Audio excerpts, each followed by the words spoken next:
Hi, and welcome to Creepy Crime Story, where the darkest truths aren't imagined, they're real. She didn't know his name, she didn't ask for trouble, and she certainly didn't expect to die on a sunny Thursday. In the quiet streets of Hancock Park, Los Angeles, the kind of neighborhood where people walk dogs past high-end furniture showrooms, a 24-year-old graduate student working alone at Croft House was stabbed 46 times, not in a back alley, not after dark, but inside a well-lit, stylish retail space where nothing looked out of place until her body was discovered. This is the real crime story of Brianna Kupfer. On the afternoon of January 13, 2022, the Los Angeles sun was casting long shadows across Melrose Avenue. Surveillance footage from nearby storefronts would later show little more than pedestrians passing by, cars idling at lights, and a man stepping through the glass door of Croft House at precisely 1:34 p.m.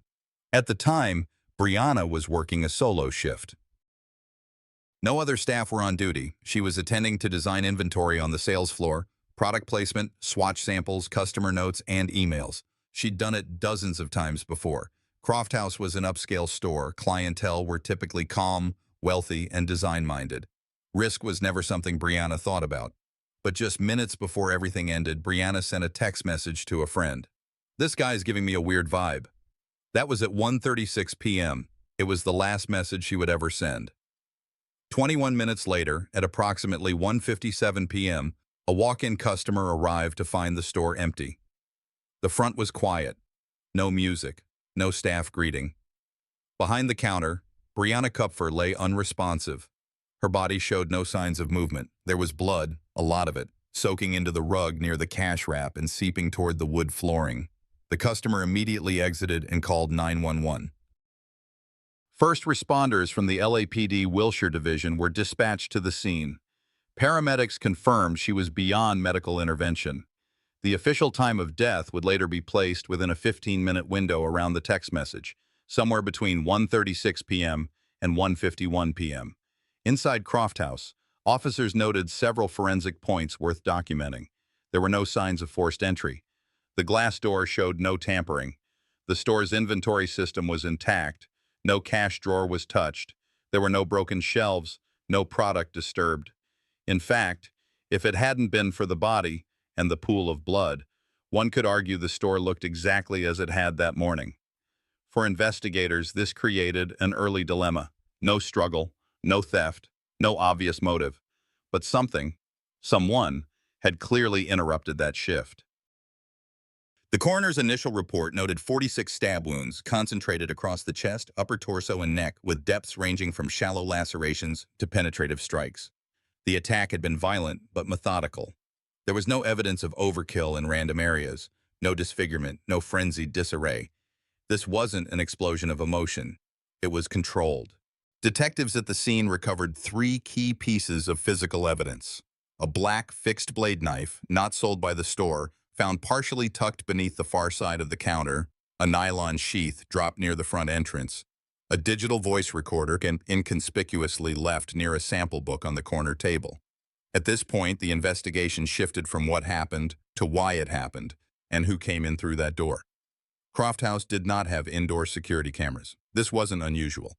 Upscale retail stores often focus on customer experience rather than constant surveillance, but outside, on adjacent storefronts and intersections, there were active surveillance systems. Detectives began canvassing all angles, pulling time-stamped footage from before, during, and after 1:34 p.m. They found what they needed.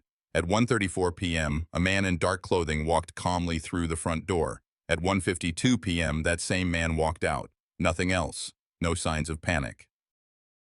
No urgency in his gait, just clean in, clean out. Still, at this stage, there was no name, no match, no ID. The man left behind a scene that felt too clean. At Brianna's apartment, her laptop and phone revealed a life that was focused, creative, and uneventful. No known stalkers, no recent threats, no signs of coercion. She'd been working on a project for class and texting friends about a weekend hike. There were no red flags until that one message. "This guy's giving me a weird vibe." The most chilling detail, the man never spoke to anyone else. He left no record behind. But in the voice recorder found at the scene, there was audio. And within that recording, a phrase repeated 3 times in a whisper: "I hate women. The initial walkthrough gave investigators a rough timeline. Now they needed precision. And in modern investigations, precision often lives in the metadata. LAPD's Digital Forensics Unit gained access to Brianna Kupfer's phone under emergency exception. Her iPhone 11 Pro Max, recovered from her backpack just inside the Croft House staff area, was still powered on when officers arrived. The device had no passcode lock, likely because she was mid-shift and not anticipating threats. Investigators initiated a full data extraction, prioritizing iMessages, location history, recent apps, and call logs. The last outgoing message, time-stamped at 1:36:12 p.m., matched what the friend had already shared with police. "This guy's giving me a weird vibe." That single message became a fixed point in the digital timeline, but what followed was more revealing. Between 1:36 p.m. and 1:51 p.m., Brianna's phone recorded no further outgoing communications. However, back-end diagnostics captured internal app activity, specifically the screen turning on briefly at 1:41 p.m., then again at 1:47 p.m.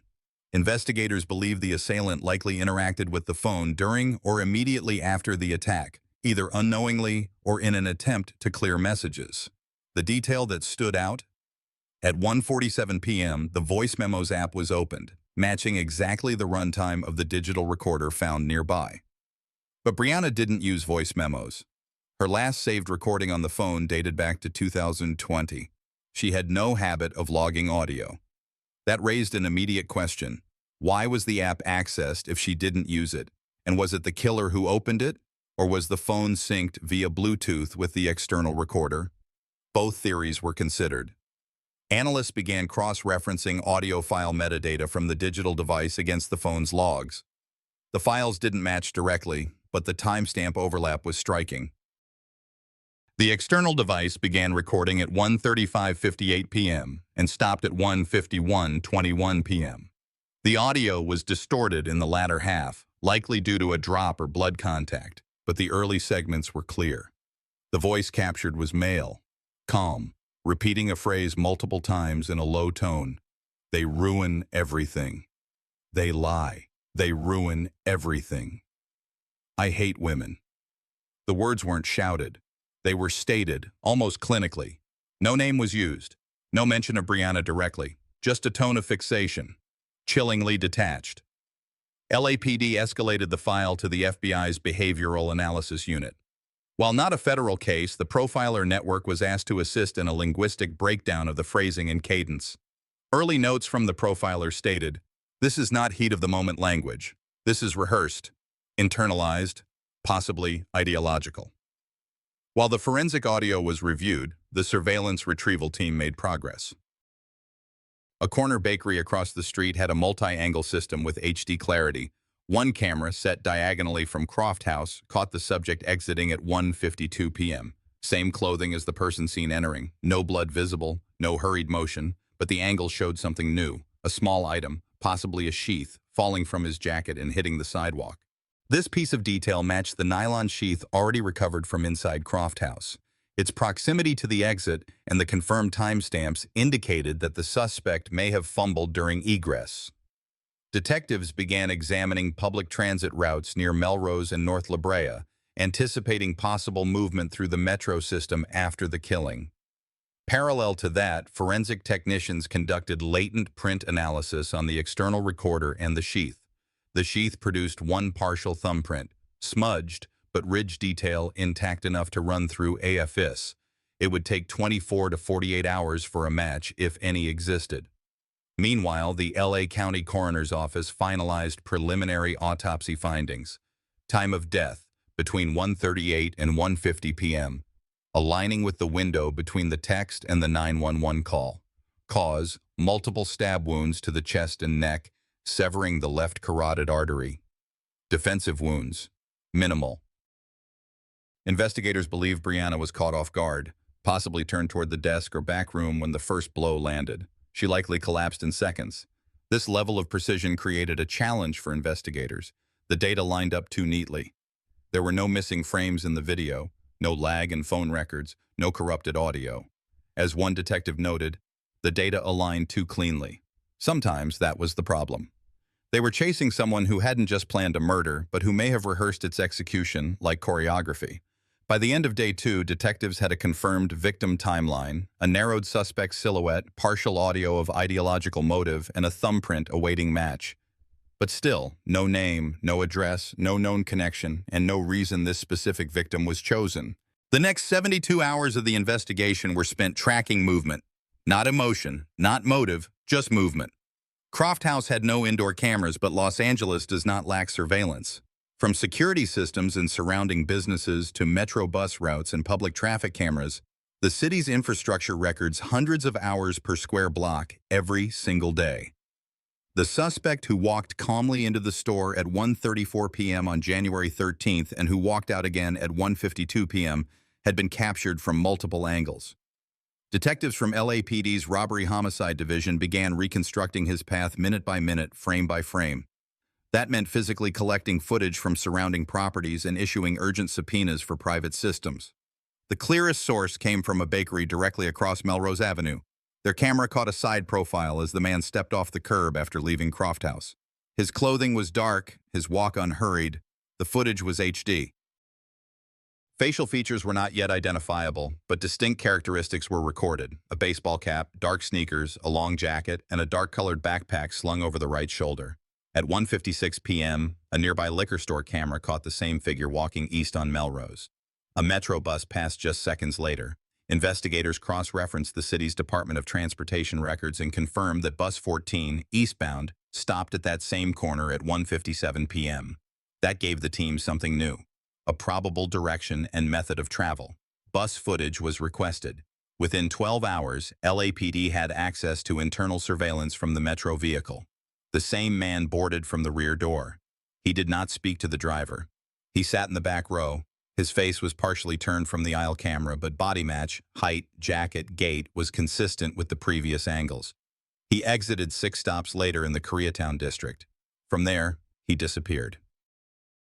LAPD analysts followed up with footage from businesses near the bus stop he exited at. Over the course of 3 days, they stitched together a path stretching over 20 blocks. The subject was seen entering alleyways, resting on a public bench, and eventually disappearing into a corner lot behind an abandoned building. The assumption was clear. The suspect was transient. He knew how to move without being seen for long. He avoided major intersections and stayed close to public transit lines. He never ran, never showed panic. His confidence disturbed several senior investigators because it wasn't the confidence of someone trying to get away. It was the pattern of someone who didn't expect to be caught. Meanwhile, the partial fingerprint lifted from the nylon sheath came back. The match was confirmed through the Automated Fingerprint Identification System, AFIS. The print belonged to a male individual with a criminal history spanning multiple states. The identity was not yet released to the public or press. LAPD was working under controlled disclosure protocols until a location and arrest could be executed. That same week, the lab completed a secondary analysis of the digital voice recorder found at the scene. Hidden under a furniture sample book, the device had continued to function during the attack. Forensic audio specialists enhanced background noise and removed interference. A second voice, female, was partially audible under the suspect's repeated statements. "Please." It was quiet, likely gasped, but a confirmed timeline. Brianna Kupfer was alive when the audio began. The phrasing indicated fear, but not prolonged suffering. Analysts estimated the fatal wounds occurred within the first 3 to 4 minutes of the clip, based on acoustic anomalies and a sudden impact sound followed by silence. To the homicide unit, this reinforced their working theory. The attack was rapid, controlled, and motivated. The suspect wasn't in the store long enough to browse or pretend to shop. He entered with a weapon. He left with no signs of struggle on his person. And yet, he recorded the event. Either out of compulsion or for some personal reason investigators still hadn't uncovered. At a press conference held January 18th, LAPD released stills from surveillance cameras showing the suspect entering and exiting Croft House. They also published 2 angles from nearby intersections and the metro bus. The public was asked for assistance in identifying the man in the images. A $250,000 reward was offered for tips leading to arrest and conviction. Within 6 hours of the press conference, dozens of calls came in. Most were noise, misidentifications, confused timelines, vague claims, but one call stood out. A security guard at a small retail plaza in Pasadena claimed he saw the same individual near a bus shelter 2 days earlier, wearing the same jacket and carrying a dark backpack. The location was 20 miles from Croft House. That narrowed the grid, and it raised a new question. Was he staying in the area, or was he watching someone else? By the morning of January 19th, LAPD's Robbery-Homicide Division had something solid. A name. The partial thumbprint lifted from the nylon sheath left behind at the scene had returned a confirmed match through AFIS. It belonged to a male suspect with a multi-state criminal history. His name was Sean Laval Smith. At the time of the match, he was 31 years old, with known prior arrests in California, North Carolina, and South Carolina. His record included assault with a deadly weapon, resisting arrest, and multiple misdemeanor offenses. None had resulted in long-term incarceration. But the data point that raised the most internal concern was this. He was out on bond for a pending misdemeanor case in Los Angeles just months before Brianna's murder. Once Smith's identity was confirmed, investigators began compiling his full background. They pulled interstate rap sheets, parole reports, and previous arrest logs. His last known booking photo from a Santa Clara arrest the year prior matched the man seen in surveillance images captured outside Croft House. LAPD moved quickly to brief the public. A press release was issued, including Smith's name, photo, age, and a direct appeal for help locating him. The homicide unit classified him as armed, extremely dangerous, and possibly transient. But knowing his name didn't bring them closer to where he was. Detectives focused on Pasadena, where a security guard had reported a credible sighting the day before. Officers canvassed bus stops, shelters, food banks, and public libraries in a 5-mile radius. They spoke to local outreach workers and reviewed footage from transportation hubs.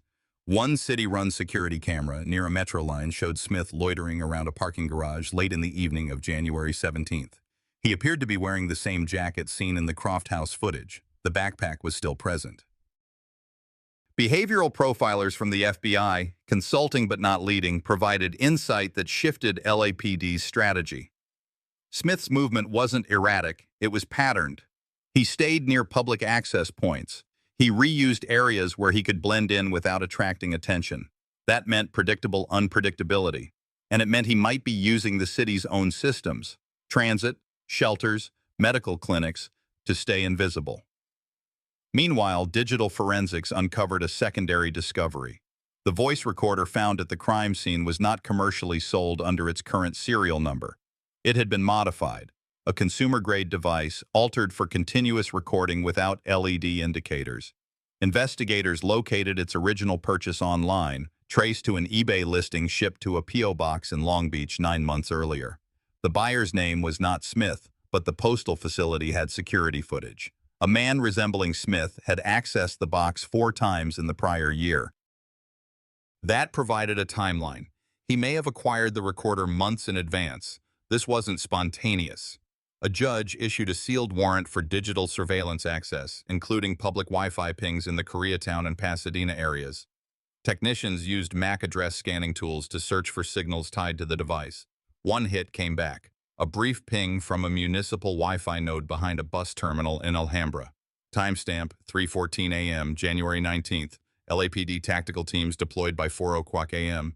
The terminal was cleared. Smith was not found. But they recovered a burner phone, half-charged and tossed behind a trash bin. It had no SIM card. A digital forensics team began analyzing what they could from the internal storage. The phone had no contacts, no texts, but it had Wi-Fi connection logs, GPS caching, and 2 audio files in a hidden folder. One was an extended version of the same voice memo recovered from Croft House. The second was new. It was shorter, under 30 seconds. But the content disturbed every investigator who heard it. The voice, calm, quiet, said only this: "They think they know, but they don't know what I see." Then silence. Investigators believed it was recorded after the murder, possibly the night of January 17th, possibly while Smith was still in Los Angeles. The homicide team didn't publish the audio. They classified it under evidentiary seal, but it shifted their approach. This wasn't only about locating a suspect. It was about anticipating what he would do next. They didn't know yet whether he had more targets, but they knew this: he hadn't left the city to hide. He was still in it. And maybe he was waiting for something. By January 17, 2022, less than 24 hours after the homicide, the investigation into Brianna Kupfer's death had already taken a sharp turn. Detectives with the LAPD's West Bureau Homicide Division had been working around the clock, compiling physical evidence, canvassing for digital surveillance, and conducting neighborhood interviews. The crime had shocked the community, and the brutality of it, the 46 stab wounds, left no question. This wasn't a random scuffle, but a targeted, rage-driven assault. Yet, despite the heavy volume of data, for hours there had been no name, no match in CODIS, no clear ID. The killer had slipped away from Croft House in broad daylight, leaving behind only shattered peace and a city on edge. But then a break came from an unexpected corner. A civilian, a customer who had briefly entered the store just minutes before Brianna was found, provided a statement. He had seen a man inside, standing by the cash register, alone. He looked disoriented, anxious, but not immediately violent. Surveillance video from a nearby business on La Brea Avenue confirmed the timeline. Investigators cross-referenced timestamps. The man left the scene at 1:36 p.m., mere minutes before Brianna's body was discovered by another client. The LAPD's forensics team retrieved a critical clue. The suspect had touched a display counter. Latent fingerprints were lifted, and although he wasn't in the system under his real name, the partial print eventually flagged a pseudonymous match in a national transient database maintained by law enforcement for individuals with vagrancy, trespassing, and drug-related offenses. That name, Sean Laval Smith. Sean Smith, age 31 at the time, had a criminal history stretching across multiple states. Open cases in South Carolina, North Carolina, and California. Pending charges, prior arrests, mental health evaluation referrals, but no successful prosecution for serious violent crimes. In one previous case, charges had been dropped due to failure to appear and procedural delays.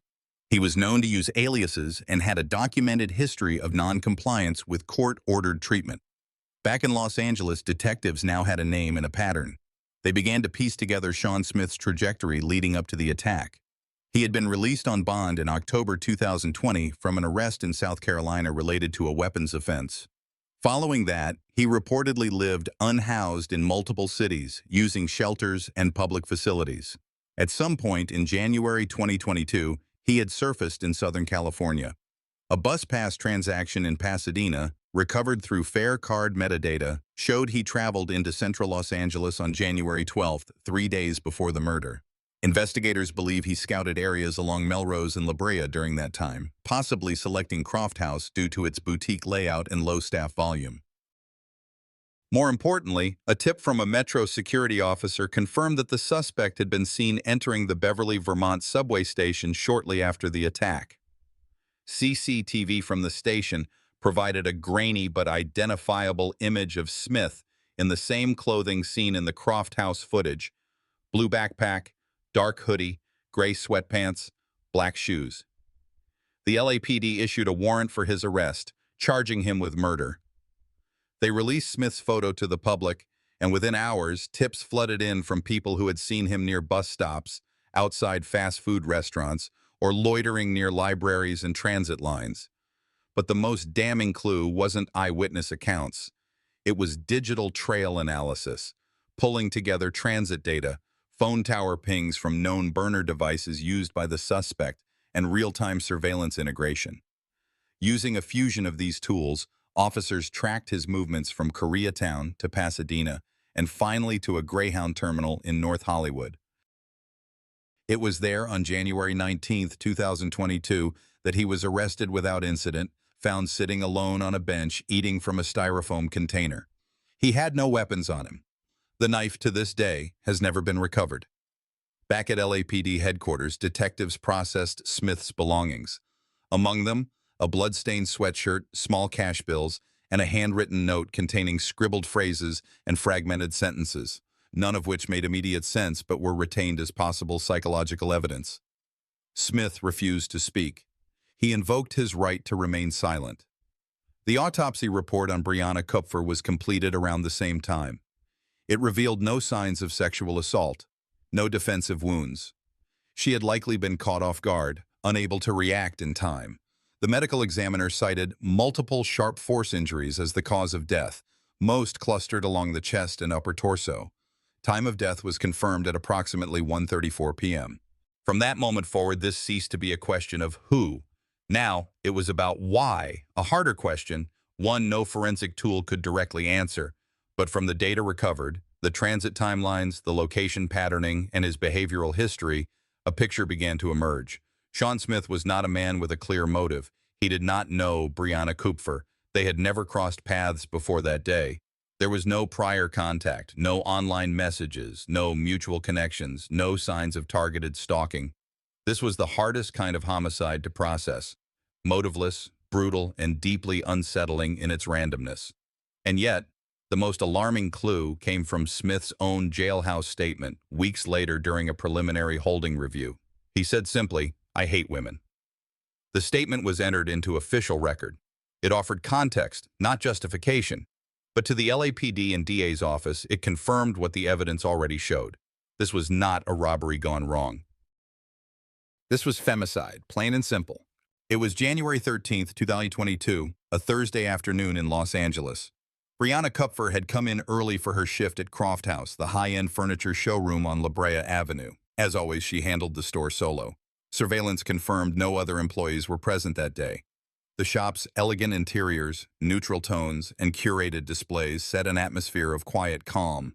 No alarms were triggered, no panic buttons pushed, but what followed would cut through that calm with unforgiving brutality.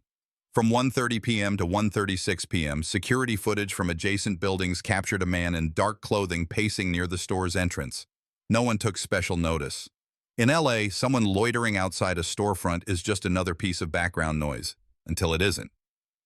What investigators later uncovered through synchronized timestamps from CCTV, phone records, and digital tracking would recreate the 6-minute window that changed everything. At 1:36 p.m., the man entered the showroom. Brianna, 24 years old, greeted him. She had no way of knowing who he was. He had no appointment. He claimed to be looking for furniture. There were no loud voices, no evident signs of threat. At 1:39 p.m., the store's motion-activated back camera captured faint movement, but it would be Brianna's last known activity alive. She was found at 1:50 p.m. by a customer, not breathing. Multiple stab wounds. The attack had been both sudden and methodical. The suspect had fled, unseen, using the store's rear exit. At first, detectives feared they were up against a ghost. No known motive, no fingerprints, no ID, but they weren't. The suspect had left behind a digital footprint, messy but traceable. The LAPD began piecing together a timeline using public transit camera footage, private surveillance, and a combination of Wi-Fi triangulation and pings from nearby smart devices. This is where the case transitioned from chaos to clarity. Just 1 hour before the murder, a man matching the suspect's description was recorded at a nearby 7-Eleven, purchasing a vape pen and a single bottle of water. His face was partially visible. Investigators enhanced the image, releasing it to the public within 48 hours. A break came fast. Someone recognized the man from local shelters. The LAPD then cross-referenced recent parolees and individuals with violent offenses in the area. The name Sean Laval Smith came up. He had a prior record stretching across multiple states, South Carolina, North Carolina, and California. Arrests for assault, firearm possession, and resisting police. Notably, he had been released from jail not long before Brianna's murder, on bail pending trial. How does someone with that kind of history walk free into a quiet store and take the life of a stranger? That's a question the public would later demand answers to, but for now, the case had escalated from local homicide to a cross-jurisdictional manhunt. Through Brianna's own phone, left unlocked at the scene, detectives accessed her texts, location logs, and app usage. The last outgoing message was to a friend at 1:36 p.m. Brianna had written she felt uneasy about a customer. It was a haunting timestamp. It matched almost exactly the moment Sean Smith entered the showroom. The horror of what followed can't be softened. Brianna was stabbed 46 times. Each blow confirmed not just rage, but intent. The Los Angeles coroner's report, completed days later, concluded the cause of death was sharp force injuries to the neck and chest. Time of death, approximately 1:40 p.m. The manner of death, homicide. This wasn't a robbery. No money was taken. Brianna's belongings remained untouched. Her phone, laptop, and purse were all present. Police confirmed that she had no prior connection to the suspect. He was, in every legal and practical sense, a complete stranger. But to him, she wasn't. Later, in a chilling confession, he would say 4 words: "I hate all women." For investigators, that statement reframed everything.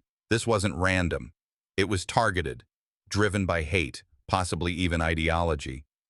By January 19th, with images of Sean Smith circulating on every major news outlet, a witness in Pasadena contacted authorities. He'd seen someone matching the description at a local bus bench. The suspect was arrested later that day, calm, unarmed, and seated, waiting for another bus. The knife was never recovered, but in the end, his words would become the loudest evidence against him. In every homicide investigation, there's a question that comes up behind closed doors, not just how did this happen, but how didn't someone stop it before it did? After Sean Laval Smith was arrested for the brutal killing of Brianna Kupfer, the case shifted from searching for a suspect to confronting a timeline filled with missed red flags and institutional lapses. Investigators weren't just tracking a murderer, they were tracing a pattern of instability, violence, and systemic neglect that spanned multiple states and nearly a decade. Smith's criminal history stretched back to at least 2010. Court records revealed he had been arrested in South Carolina, North Carolina, Georgia, and California, facing charges ranging from assault with a deadly weapon to theft, vandalism, and resisting arrest. In San Mateo County, California, he had allegedly assaulted a police officer. In Charleston, South Carolina, he was accused of firing a flare gun into a moving vehicle. In Charlotte, North Carolina, he was charged with damaging property during a domestic incident. Across jurisdictions, the charges varied, but the volatility was constant. Detectives assigned to the Kupfer investigation noted a disturbing through line. Nearly all of Smith's arrests involved erratic or threatening behavior. Some included outbursts at mental health facilities. Others involved unprovoked aggression toward strangers. His rap sheet wasn't just long, it was erratic, transient, and most alarmingly, unresolved. Many of the cases had been dismissed, diverted to mental health court, or stalled due to jurisdictional backlogs. At the time of Brianna's murder in January 2022, Smith was out on bond for a 2020 arrest in Covina, California, for allegedly shoplifting and possessing stolen property. His court date had been delayed multiple times. Despite a known history of mental health issues and violent behavior, he was free to roam the streets. More damning, he had failed to appear in court multiple times. There were outstanding bench warrants for his arrest at the time of the stabbing. LAPD officers later confirmed that his name had triggered alerts in local systems, but no active warrant had been executed due to case overload and non-priority status. His file had simply slipped through the cracks. By now, the investigation was no longer just about collecting forensic evidence. It became about reconstructing accountability. LAPD analysts working alongside the DA's office and judicial administration began mapping Smith's movement in the months leading up to the attack. Cell tower records obtained through subpoena showed a path of transients, bus terminals, shelters, abandoned buildings. He had no fixed address. Surveillance footage placed him wandering around Beverly Boulevard weeks before the incident. One clerk from a nearby liquor store remembered Smith attempting to enter the back room. He had been chased out, but no report was filed. And then came the most critical detail. In late December 2021, just 3 weeks before the murder, Smith had walked into a high-end boutique just blocks from the Croft House showroom where Brianna worked. Security footage showed him lingering near a female employee, staring, pacing. Staff had felt uncomfortable, but again, no formal complaint was made. He left before anyone called police. There were no weapons found on him at that time. No law had been broken, and so he disappeared again until January 13, 2022. For investigators and prosecutors reviewing the case, the narrative was chilling not only because of its brutality, but because it seemed avoidable. Brianna had no connection to Sean Smith. They'd never met prior to the attack. She was a random victim, targeted only because she was alone, working, and accessible.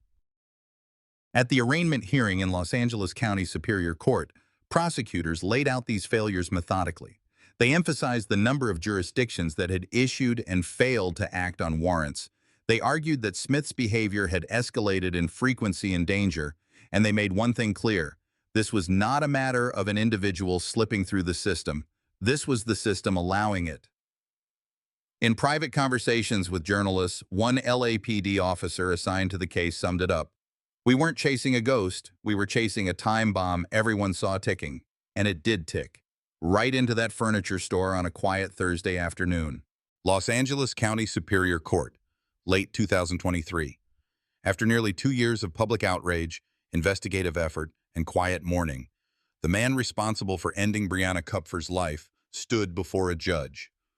Sean Laval Smith, 31, was charged with first-degree murder for the January 13, 2022, stabbing death of 24-year-old Brianna inside Croft House, the upscale furniture store where she worked alone that day. The evidence presented to the court was beyond overwhelming. Surveillance footage captured Smith entering the store, lingering, and leaving through the back exit shortly after the attack. Forensic analysts matched his DNA on the knife handle, recovered from the crime scene. And though he never took any item from the store or the victim, his recorded confession in holding son, "I just hate women," offered motive, however depraved. The prosecution laid bare the brutality. 46 stab wounds concentrated across Brianna's chest, neck, and torso. A targeted, prolonged assault. No theft. No known personal connection. The motive was not rational, not relational, but ideologically driven hatred. A random act of malevolence that ended a promising young woman's life in seconds. Smith's defense offered little in the way of contradiction. They did not deny his involvement. Instead, they leaned on his history of untreated mental illness and years of transient behavior, drifting between California and South Carolina with a trail of arrests, mostly for minor offenses but consistent. They pointed fingers at systemic failures, lack of housing, inadequate psychiatric intervention, insufficient monitoring of high-risk individuals, but the jury, hearing both the facts and the horror, deliberated for less than 4 hours. Sean Smith was sentenced to life in prison without the possibility of parole. Under California state law, no appeals, no plea bargain, no reductions, a full sentence. For Brianna's parents, this was not justice, it was consequence. In their words, nothing brings her back, but we needed the truth to be named out loud. We needed it said that what happened to our daughter mattered. In the aftermath, the case echoed far beyond the courtroom. Across Los Angeles, conversations reignited about public safety, especially for women working alone. Local businesses began reviewing protocols, increasing security, and demanding better support from law enforcement regarding known threats in the area. The Kupfer family called for legislative change, hoping for improved mental health monitoring and preemptive intervention before individuals like Smith are able to harm again. But most of all, the story of Brianna Kupfer became more than a headline. She came to represent the fragility of safety, how easily violence can erupt in ordinary places, how quickly a bright future can be extinguished by someone fueled by hatred. Her name now appears in advocacy efforts, candlelight vigils, and university forums about violence prevention. Her legacy remains, not in how she died, but in the conversations she's sparked about how we protect others like her. Sometimes a tragedy forces us to look at the cracks we've ignored too long. As someone who's followed this case from the very beginning, I walk away with one truth. Safety should never be a privilege. It's a basic right. Brianna's story reminds us that violence doesn't always come from the shadows. It walks in through the front door, smiling. What can we do better, as individuals, as communities, as a country? If this story touched your heart or made you think, I invite you to share your thoughts in the comments. Let me know where you're watching from or how this story connects with you. And if it didn't resonate, I'd still love to hear why. Your perspective matters. If you found this video meaningful, don't forget to subscribe for more real-life crime stories that matter. Your support helps keep these stories alive and these lessons remembered.